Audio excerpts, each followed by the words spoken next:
Hai Lovecraftian, selamat datang di Semesta Cthulhu.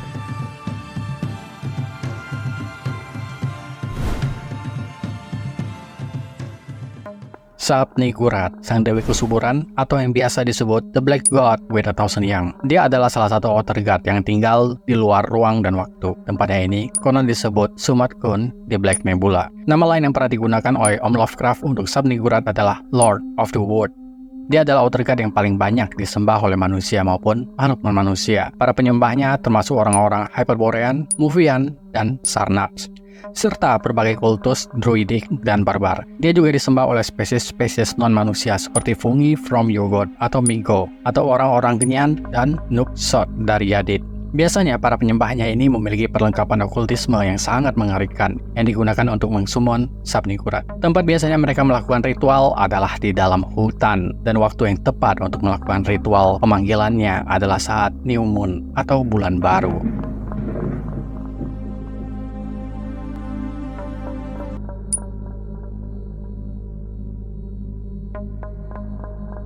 Dia disembah oleh banyak kultus yang melakukan ritual-ritual sadis dan menjijikkan seperti pengorbanan manusia, perkawinan silang, dan penyembahan berhala yang pada umumnya demi mendapatkan susu Sub-Niggurath. Konon katanya, susu dari Sub-Niggurath ini bisa membuat orang-orang yang meminumnya menjadi abadi, yang padahal selain abadi, susu ini juga mengubah mereka menjadi Gofhupak Sub-Niggurath, yaitu makhluk mirip siluman atau iblis bertubuh manusia, bertanduk kambing, dan berkaki kambing. Kok mirip ya dengan Baphomet?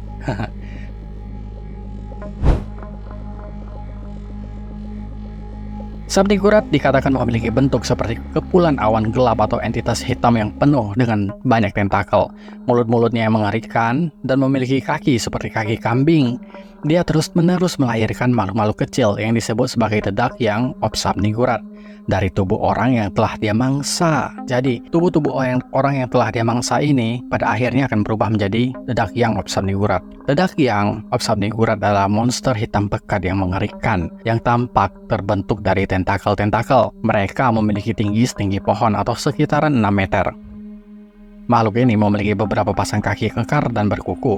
Sekumpulan tentakel menonjol dari tubuhnya dan meneteskan cairan hijau yang menjijikkan. Monster-monster itu secara kasar menyerupai siluet pohon. Jadi dia ini mirip dengan batang pohon, memiliki kaki pendek, dan puncak dari pohon itu bercabang seperti layaknya tentakel hitam yang menjulur ke udara. Dan konon katanya Dark Young ini berbau seperti bau mayat di kuburan terbuka. Mereka biasanya tinggal di hutan di mana pemujaan Sub-Niggurath aktif. Dark Young biasanya dipanggil dalam upacara pemujaan. Salah satu cara untuk memanggil mereka ditemukan dalam kitab Eibon. Untuk mengsummon Dark Young dibutuhkan persembahan dari banyak orang. Ritual ini hanya dapat dilakukan di dalam hutan pada saat bulan paling gelap, dan korbannya harus dikorbankan di atas altar batu. Biasanya Dark Young dipanggil untuk kepentingan-kepentingan tertentu, misalnya untuk dijadikan pasukan dalam berperang dan lain-lain. Dalam anime Overlord, Dark Young pernah dipanggil oleh Ainz. Dia menggunakan mantra super tier-nya yang berbunyi Ya Sub-Niggurath, yang merupakan mantra resmi dalam Semesta Cthulhu untuk memuja Sub-Niggurath. Selain itu, dalam memanggil makhluk ini dibutuhkan banyak korban hidup.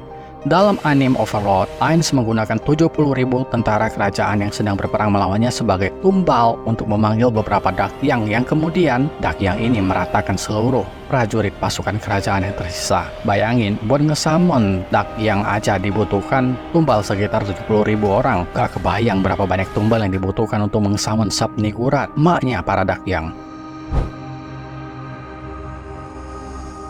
Nama Sub-Niggurath pertama kali disebutkan oleh Om Lovecraft dalam cerita revisinya yang berjudul The Last Test pada tahun 1928. Namun, Om Lovecraft tidak pernah menjelaskan penampilan atau asal-usulnya secara detail, hanya menyebutkannya sebagai sebuah nama yang sering dipanggil dalam mantra-mantra pemujaan. Kebanyakan pengembangan karakter Sub-Niggurath dilakukan oleh penulis-penulis mitos lainnya seperti August Derleth, Robert Bloch, dan Ramsay Campbell. Meskipun Sub-Niggurath sering dikaitkan dengan julukan The Black God of the Wood with a Thousand Young, tidak menutup kemungkinan bahwa Black God merupakan entitas tersendiri. Lovecraft sendiri memisahkan keduanya dalam tulisannya, seperti dalam kisah Out of the Aeon tahun 1935, di mana dibuat perbedaan antara Sub-Niggurath dan kambing hitam. Kambing adalah boneka yang dipakai untuk merepresentasikan Sub-Niggurath. Perbedaan yang paling persuasif adalah penggambaran kambing hitam sebagai laki-laki terutama dalam ritus yang dilakukan dalam The Whisper of the Darkness tahun 1931, di mana kambing hitam disebut sebagai penguasa hutan. Kambing hitam mungkin merupakan personifikasi Pan, karena Om Lovecraft mungkin terinspirasi dari cerita The Great God Pan yang dibuat pada tahun 1890, karyanya Arthur McCann. Sebuah cerita yang mungkin juga menginspirasi The Danwood Horror yang dibuat pada tahun 1929. Dalam inkarnasi ini, kambing hitam juga mungkin mewakili setan dalam bentuk satir, setengah manusia, setengah kambing. Dalam cerita rakyat, satir melambangkan laki-laki dengan hawa nafsu seksual yang berlebihan. Kambing hitam mungkin adalah wujud Sabnigurat jantan. Dalam silsilah keluarganya, Sabnigurat adalah cucu dari Azathoth, the blind idiot god yang menguasai pusat alam semesta, dan orang tuanya adalah Darkness, sang penguasa kegelapan, atau yang sering dikenal dengan nama Magnum Tenebrosum. Dia memiliki saudara sepupu yang bernama Yog-Sothoth, sang penjaga gerbang yang maha mengetahui. Kemudian, Sabnigurat juga menikah dengan Yog-Sothoth. Dari hasil perkawinan itu melahirkan dua anak kembar, yaitu Nook dan Yeb, yang kemudian akan menjadi cikal bakal Cthulhu. Tapi ada juga yang mengatakan bahwa Sabnigurat juga pernah married dengan Him Who Is Not To Be Named atau Hastur, dan dari hasil perkawinan ini melahirkan Itaqua, Zar, dan Loigor. Jadi ada kemungkinan juga Hastur adalah ayah dari Thousand Young.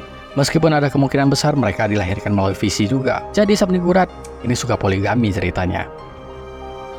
Kemudian ada teori yang mengatakan bahwa Sabnigurat adalah anak dari Saksaklut, dewa androgini kanibal yang merupakan anak dari Azathoth. Dan teori terakhirnya adalah Sabnigurat berasal dari Yagnanis, anak Azathoth yang bereproduksi dengan pembelahan sel. Jika silsilah Sabnigurat kita ambil dari referensi pohon keluarganya Azathoth, maka kedua teori ini tentu dapat dipatahkan. Ya, inilah ceritaku tentang Sabnigurat. Jika ada misinformasi, tolong koreksi di kolom komentar. Dan jika ada yang mau request untuk pembahasan selanjutnya, silahkan coret-coret di kolom komentar. Terima kasih sudah menonton sampai di sini. Sampai jumpa di episode misteri seru selanjutnya. Bye-bye.